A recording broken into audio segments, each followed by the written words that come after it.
like I was saying, welcome, Frank Sabatella from Shudder's The Shade, writer-director extraordinaire. Really appreciate you being here. It's been a ride. Like I said, I've watched it about 4 times, so I'm very excited to speak to you about it. So this is going to be really cool. So for me, just starting off, I really love teen horror dramas, horror, gore. The Burning started that off for me. That was like one of my big favorites, which is just like, it's a little hoke, it's a little slash, but it's utterly perfect. I love slasher movies. Some parts. Preaching to the choir. Yes, I absolutely love it. So with how fun this movie is, and it's just got a lot of meat to it, what inspired this particular idea? The idea itself started with my film school buddy, Jason Rice. He wrote a 10-page short called The Shed. And the core premise was this vampire trapped in a shed. And a juvenile delinquent locked him up. And I love the concept. We never made the film, but that was like 2003. And then years later, I went back to Jason and I was like, hey, can I take this old concept and turn it into a feature?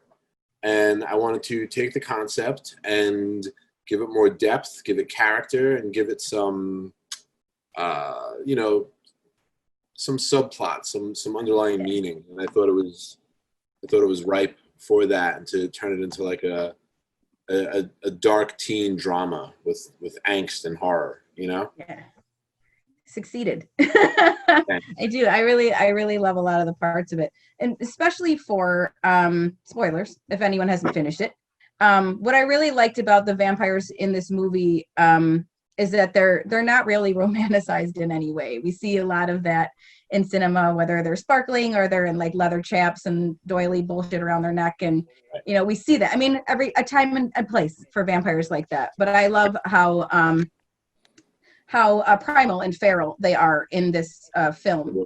So what I love I'm a practical effects fan till the day I die. I absolutely love it. I love the man in a suit horror. Speak to me a little bit about the practical effects process, because it was really outstanding throughout the movie. Well, first of all, I'm the same as you. I love practical effects, so it's pretty insistent that we would do as many effects as practical as possible. We had a really short shooting schedule, so that creates a challenge in and of itself. But I feel that it's worth the trouble, because just things look better when they're really there. So when me and the effects team started talking about creating the monsters and what they were going to look like, exactly what you said, I was like, I want to take the romance out of the vampire. I'm like, I want them to be monsters. I don't want them sexy and smooth and like, I don't want it to be like, oh, you're hypnotized into being bitten and seduced. Like, no, I want this like a feral animal, like there's something wild and dangerous here. It's rabid, and if it gets out, we're all fucked. That's the feeling I wanted. Yeah, absolutely. I was inspired, I really was leaning heavily on the look of the Lost Boys for some of the vampire aspects, and some of the sort of ferocity of 30 Days of Night, with like a little hint of Near Dark. I think those are my main collective, looks for the vampire. And, what you were saying about the frilly stuff, the opening scene, the Nosferatu, I wanted that to sort of, have a little inspiration from Tobe Hooper's Salem's Lot, and but still keep the idea of like, all right, here's the vampire in the cape. You know what I'm saying? So I wanted to sort of give that up in the beginning, and then it's like, all right, but now we go beast. You know what I mean? I do like that, and I did see a little bit of homage to the Salem's, the teeth. Tobe Hooper's teeth. I was like, that's the Salem's Lot too.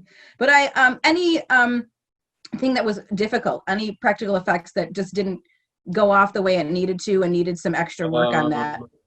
Yeah, with practical effects, it's always a gamble, because a lot of times you only have one shot to do it. I think the biggest practical effect that I was most excited for, but then disappointed with, and we had to do some CGI enhancements. Hopefully nobody noticed, but spoiler alert, when he gets his head blown off with the shotgun, right?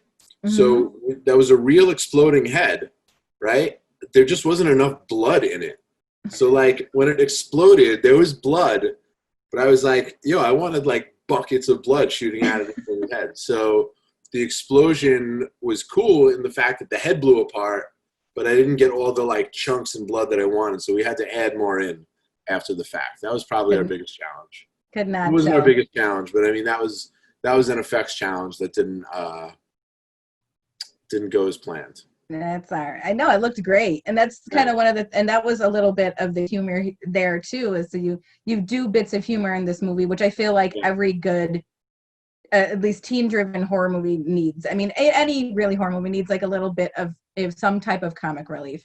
I wanted the humor in this to not distract and be taken as like a horror comedy, but just give you those moments of like levity and sort of a wink at the horror audience that like, you kind of know this is all funny, even though we're being serious and dark, Yeah, and then the spoiler, shotgun in the mouth. You see his eyes are like, fuck. Even as a vampire, I'm still about to die again. Which I think was really, really great.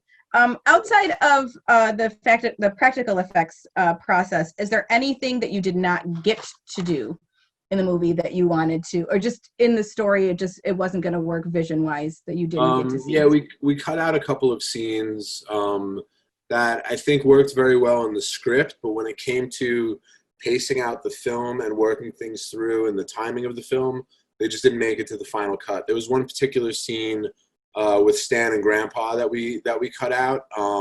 Before Stan goes out to the shed, he goes into Grandpa's room where the shotgun and stuff is, and later, and they kind of have an argument there, and there was like a thing between them.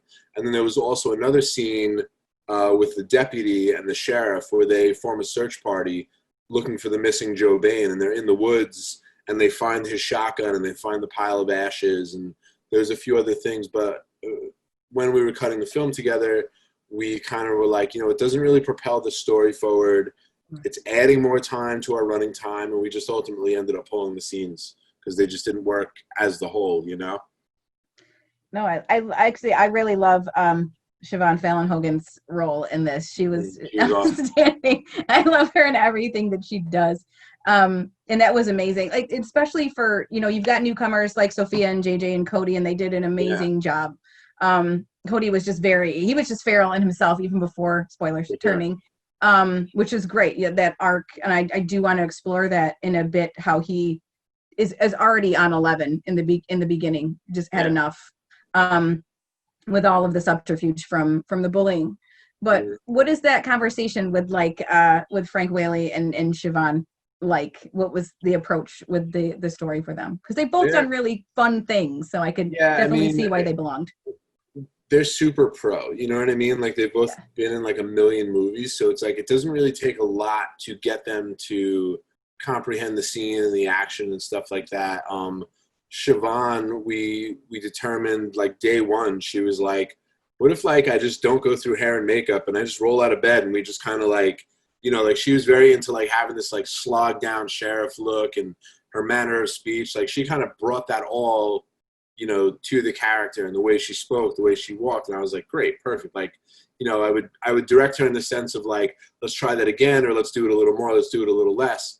But she brought so much characterization to it, and with Frank Whaley, he was really helpful when we were shooting the climax in the attic, because we were working with the stunt guys and stuff, and he was very, he had the experience of knowing, all right, this may work, this may not work, and was quickly like, let's try this, let's try that, so he brought that sort of knowledge to the table as well, Yeah, it was just fun, even just like opening the movie and then seeing him, and you're just like, he's just one of my favorite people. And so is Siobhan. They're just excellent people. I mean, Siobhan, her Men in Black role it's just something that's stuck in my head.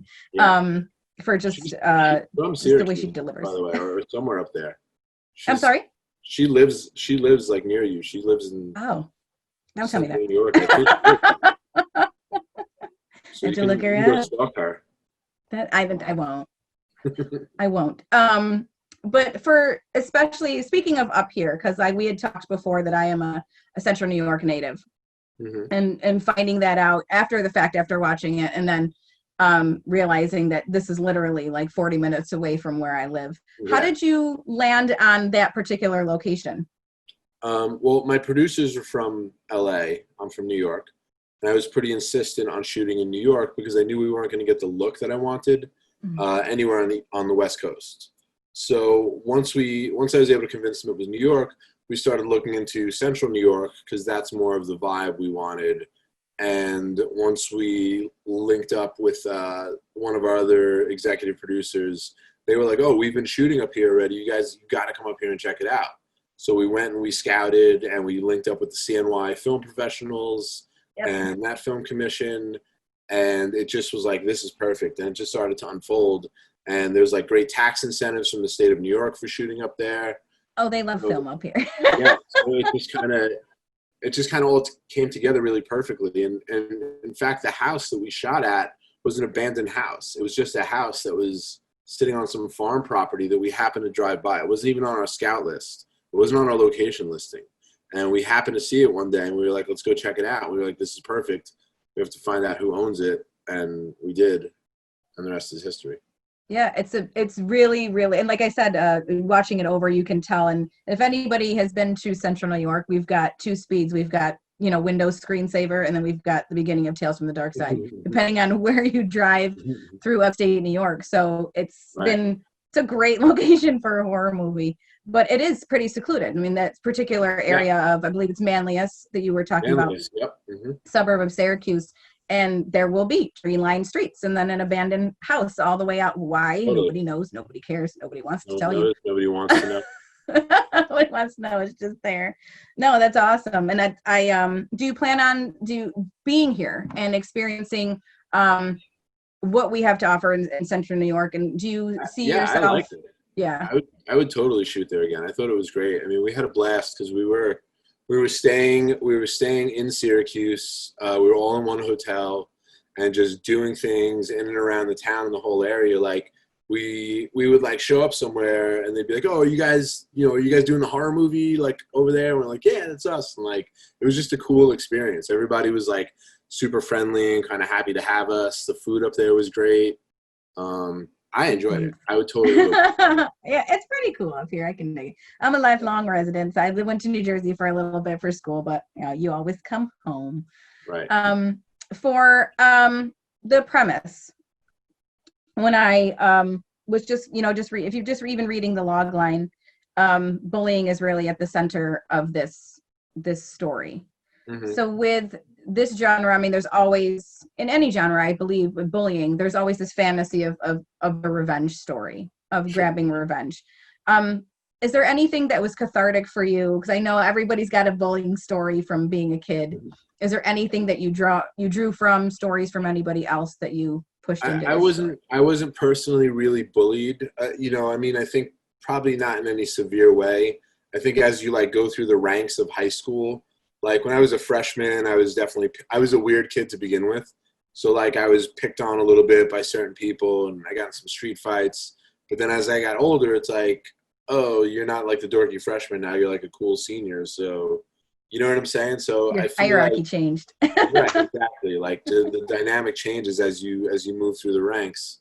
It was cathartic for me just in the sense of like my teenage and adolescent years were very similar in the way of that sort of that life of like no direction, somewhat neglected, disconnected from people. You and your friends are outcast.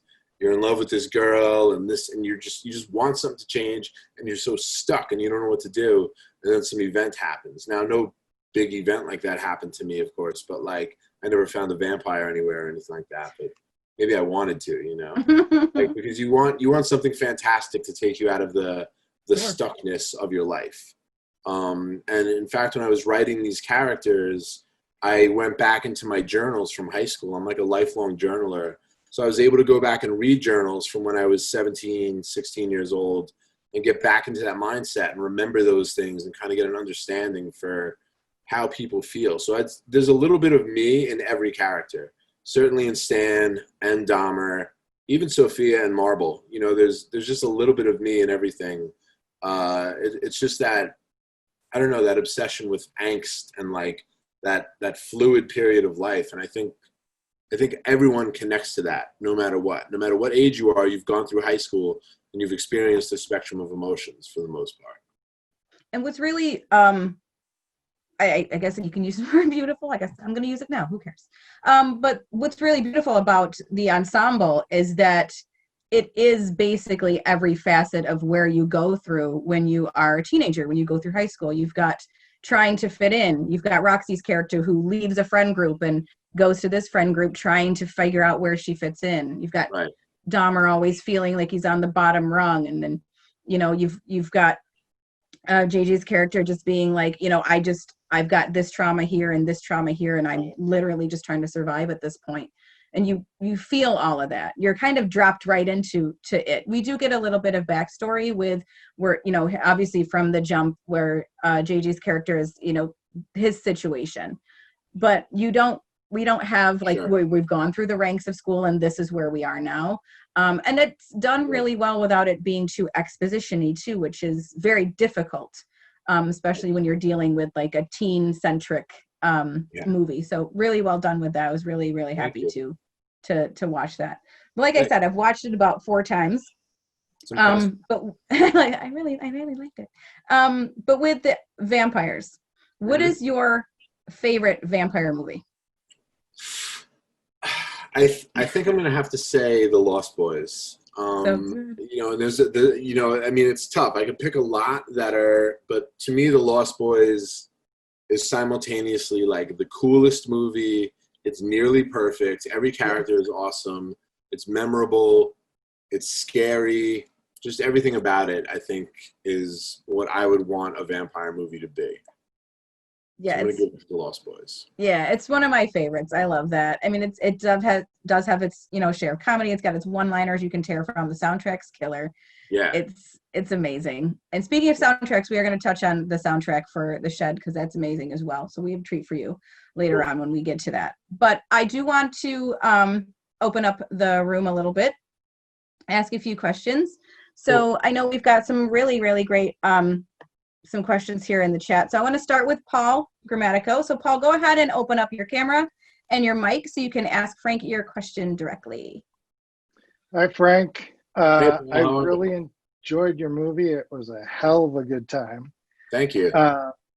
My question is, were you tempted to deviate from the vampire lore as, either adding something that we've not seen or like garlic was not used or crosses or anything like that?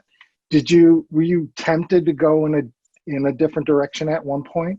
Well, I wanted to keep the like sort of the mystical elements out, if you will, the garlic and the crosses, but I wanted to maintain the organic elements, which is the sunlight and the destroying the heart.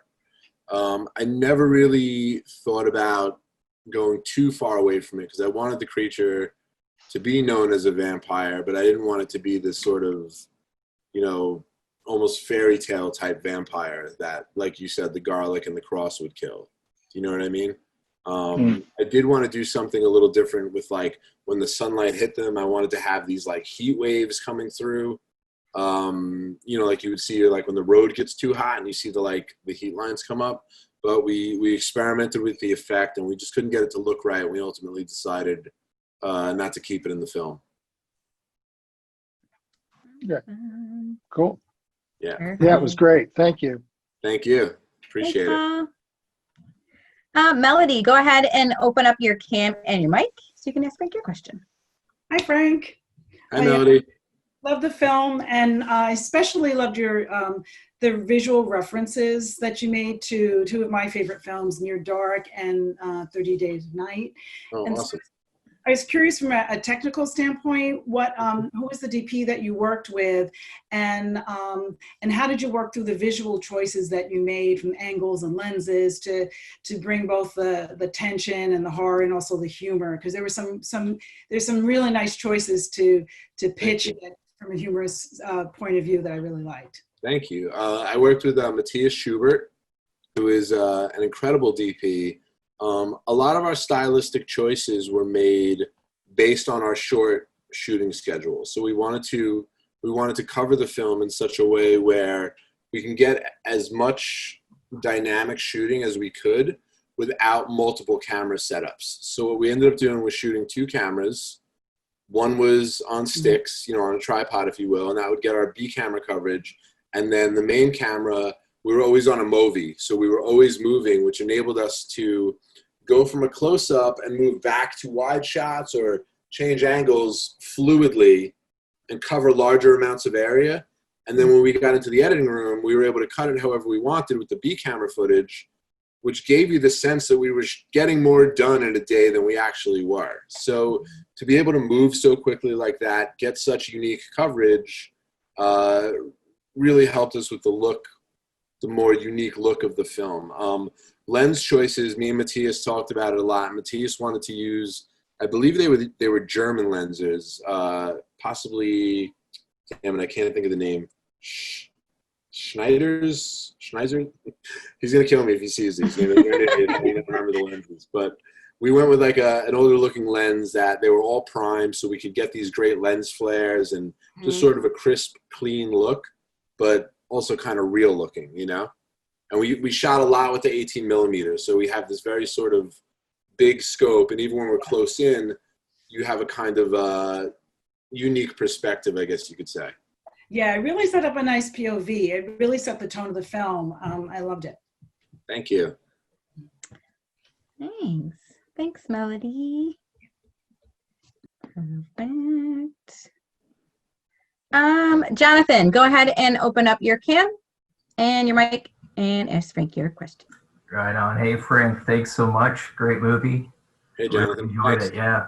Hey, so I didn't notice until, kind of midway through the film, but there were some solid nods to a lot of classic 80s films, at least that I picked up on. And I don't know if that's just because I grew up and I just went there, but, Stan chasing the sheriff down like Ferris Bueller did his dad. I think even this scene where Dahmer, which great name, by the way, Dahmer, pulled out the gun. It reminded me of like Stand By Me moment. Was that an obvious choice for you early, or did you kind of just decide to kind of weave that in a little later? A lot of that stuff got woven in as you start getting into the detailed aspects. There was some little dialogue moments. There's a line from Sleepaway Camp in the film that I'm not going to tell you what it is. You're going to have to watch it again and find it. But that was in the script. But then as we started talking about the chase scene, we were like, we can kind of give a nod to the Ferris Bueller chase scene here, and that would be kind of cool. Stand By Me, I used a lot of visual references from Stand By Me when I was preparing the lookbook for the film. Before we even had the cinematographer attached, I wanted to give an idea of not only the tone of the shots, but also the emotional relationship between the characters and things like that. So it's really cool that you picked those things up, because I think sometimes as a director, you don't anticipate people picking it up on a conscious level anyway, but it's nice when people do, so I appreciate that. Yeah, no, I loved it. Just it added to the fun of the movie, Oh, thanks, man. Yeah, I appreciate you. Thank you. Thanks, Jonathan. Steven, you had a question. Go ahead and open up your cam and your mic. Hi, Frank. We love the movie here. Just curious, who or what was in the trunk at the car at the end? Oh, I'm not going to tell you. If you pay attention to the rules that are laid out in the film, it should be fairly obvious to you. Okay. You're gonna have to go back and do some homework. Okay. It's like wishing for 3 more wishes. But think about it. I'll give you a hint. Okay. Who would they want to keep in the trunk of the car? If anybody was worth saving, who would it be? Okay. I'll say no more. Okay, thank you. You're welcome. Got it. Awesome. Thank you, Steven. Marilyn, go ahead and open your mic for your question. I just wondered how many shooting days you had and how long you were on location before you started shooting. Prepping. We had 17 shooting days, and I kind of stole an 18th day by taking me, my DP, and some of the actors, and we kind of just took some gear and went out on our own on a day off just to get some extra stuff. We were on location, I I think 3 weeks before I started shooting. So I got there I got to Syracuse about 3 weeks before we started shooting for some prep planning, building the shed, building the attic set. And then we shot 17 days we did 5 days on, 2 days off, 6 days on, 2 days off, 5 days on, wrapped. Sounds quick. Thank you. Thank you. You're welcome. I'm just trying to, sorry. My face was like doing math and it showed. It was a very intense shoot. It seems very intense. So I had a few more questions before we get into the rest of the audience questions. So just on a personal level, as someone who loves the genre, what is the movie that has scared you the most? The movie that has scared me the most, I think most movies don't really scare me so much today, not in the same way that they did when you're a child. And I was exposed to horror very early. I think one of the scariest movies I saw when I was young was Carrie. And Carrie still resonates very strongly with me. And also I was very afraid of Jason Voorhees when I was a child, and I kind of still am. Of course, the Friday the 13th films don't scare me anymore. Now I just love them. But I think when I watch Carrie, there are moments that still give me chills. I very, very easily slip back into that fear I felt when I was a child. I have to concur. That's one of the first movies that I ever saw. I was probably about 6. Bad choice. Yeah. But I absolutely love that. And it's funny because you sit and think of, I love this movie. And sometimes when you're an adult and you watch it again, it doesn't hold up, but right. Fingers crossed that it does sometimes. And I think my other question that I had was, we're seeing a lot, obviously, reboots from every inch of the world. Mm-hmm. We've got John Carpenter's working with Jason Blum to do a reboot of The Thing. Nev Campbell's coming back for Scream again. Is there any movie that you've seen that you enjoyed so much that you might want to reboot or retinker with? It's a tricky question because when you love a movie so much, you don't want to mess it up. Right. There are certain films that if the opportunity came along, I would like to have an attempt at approaching them. I'll tell you 2.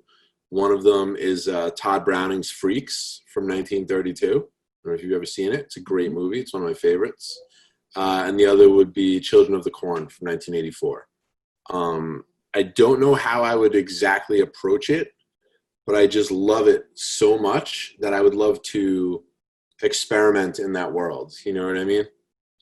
Yeah, and it's so that especially with Children of the Corn, there's a lot. It left a lot of avenues to entertain. I don't even know how you could ever recreate a Malachi great. No. I don't remember that actor doing anything else but that. I'm sure they did. He's in the Birds. He's in the Birds. Sorry? Thanks. He's in the Birds. Oh, correct. Yeah. Correct. I should have known that. I'm going to open it back up to Paul. Okay. Paul, you had another question for Frank. I did. I'm actually doing some research on Clive Barker, and I think Clive Barker was influenced by directing when he watched Rawhead Rex and thought it was pretty awful. What movie inspired you to become a director? I don't know if a specific one movie inspired me to become a director. I started making video camera films when I was a teenager, but I do remember later in life, probably when I was 17 or so, I saw a behind the scenes documentary about the Texas Chainsaw Massacre. And there was a little feature piece about how they shot a particular scene. And I was so fascinated by that I think something really clicked when I saw that moment of wow, that's how you put a scene together. It hadn't occurred to me in they showed the structure of shooting when the camera's here and then cuts and I think that was the first time I really understood how you make a scene, how you get coverage and produce a scene. So it's probably, I'm going to give it to Texas Chainsaw Massacre. Okay. Thank you. Thank you. Good movie. Anyone have any more questions. This always happens. Everyone's like, oh, wait, I had a question. Is there anything currently, Frank, that you want to tell us that you're working on now? Can you elaborate on any of the projects that you're trying to produce at the moment? I'm writing one feature. Well, I'm developing a few things, but I think I'm furthest along on one particular feature that is sort of a, I guess you would call it like a sort of cult folk horror possession film. It's more complicated, I think, than anything I've tried to write in the past. So I'm taking my time with it, but I think if I pull it off, it's going to be really scary and cool. I like folklore. Well, folklore is all world. That's their own rules, right? Now you got to build a world around the folklore and try to stay true to it. Is there any inclination as to what area of the world folklore that we could maybe know about? It would probably be like, kind of middle America-ish, like possibly Ozarks or Pennsylvania Dutch, stuff like that. Keep an eye out. I have a question from Jonathan. Go ahead and open up your cam and your mic. Hey, me again. Sorry about that. Good to see you again. Good to see you again too, man. Hey, so I mean, this is super broad, and I don't know if you really want to get into it or if you can kind of sum it up in a small amount. But I'm looking at shooting low budgets out here in Hawaii, and I'm trying to figure out, when you look at budget and you look at casting, like you had Whaley in there, and people always say get a notable name on your film one way or another, and then in the market of sales and distribution, how are you finding that working? And it might lead into what Sam's question is next, but is there anything you can kind of give as a pointer on that, or just sort of a well, first let me tell you, like, I'm generally not involved in the sales aspect of the film, but I do know the producers are always trying to put a name on board. I think that helps you probably more with the foreign sales, depending on who the name is. Like when you're doing a U.S. sale, of course it helps to have a name, but as you know, if you're working on a horror film, names are not always necessary. The horror genre is its own kind of jam. Right. But I do know that when you're trying to work with foreign sales, anything out of the U.S., it tends to be more beneficial to you if you have a recognizable American actor. I don't know why, but that's just what I've been learning. Gotcha. And I don't know what the associated costs are, but basically, you can go, if you go to SAG's website and you can look, like, if you're working with a micro budget, if you go to SAG, they have different contracts and they'll give you tier levels. So you might get more of an understanding of, like, all right, well, if I can get, this actor to agree to my film, it may cost me this, probably more. You know what I'm saying? That it'll give you a ballpark of costs in that regard. If that's Gotcha. what Yeah, that's cool. Yeah, I appreciate that. Okay, cool. Awesome. Thank you, Jonathan. Sam, go ahead and open up your cam and your mic. Hi, Frank. Hey, man. So my question is, any thoughts on how the current state of the world will impact the horror genre going forward? I mean, like, horror goes through its phases. Slashers might be more prevalent. Sure. Psychological might be more prevalent. I was just wondering how 2020 kind of affects that. I'd imagine the obvious answer is we'll probably start seeing more viral outbreak horrors or contagious horrors, which is obvious. Maybe we'll see more of things like The Purge, things like that. I would imagine we're going to see things that involve social unrest, or we might get the exact opposite. Maybe people are tired of that shit, and we're going to get things that are just completely the complete reverse of what 2020 has had to offer us. Because at the end of the day, I feel like movies should be escape, not giving me more of the horror I'm living with every day. You know what I mean? It's either leaning into it or escapism, nothing in between. 2020 is definitely leaning all the way the hell in. It awesome. sure is. Thank you, Thank you. Sam. Thanks, man. Any other questions for Frank before we wrap up today? Just looking up. There's always somebody that's like, ooh. Okay. So I just wanted to, Frank, thank you so much for joining us today. I really, really enjoyed it. I'm so glad that I got to ask some questions. I was really excited about your film. Really did love it. Thanks. I'm really happy. Really cool that Jonathan also picked up those nuances from the other movies. That was really cool. When he said, I was like, yeah. That's got to feel good too, because you hope for that. Which is amazing. So I'm very, very excited to have spoken with you today. And thank you so much for everybody that has been there. So go ahead, everyone, if you want to just open up your cam so you can say thank you and you can say goodbye to Frank. So one thing I did want to leave you with is that the soundtrack to The Shed is actually available on vinyl. I know we've got some vinyl heads in the group. So I just wanted to drop that's right in the chat. So I think there's only 500 presses, Frank, you said, going out. So it's going to be a collector's item. So I want you to check out that site if that's something that you are keen on. So again, soundtrack on vinyl, only 500 presses, collector's item for the soundtrack to The Shed. So now I'm really interested in who's in the trunk. Now I got to go back and do the rules. I just wanted to say thank you so much for joining us.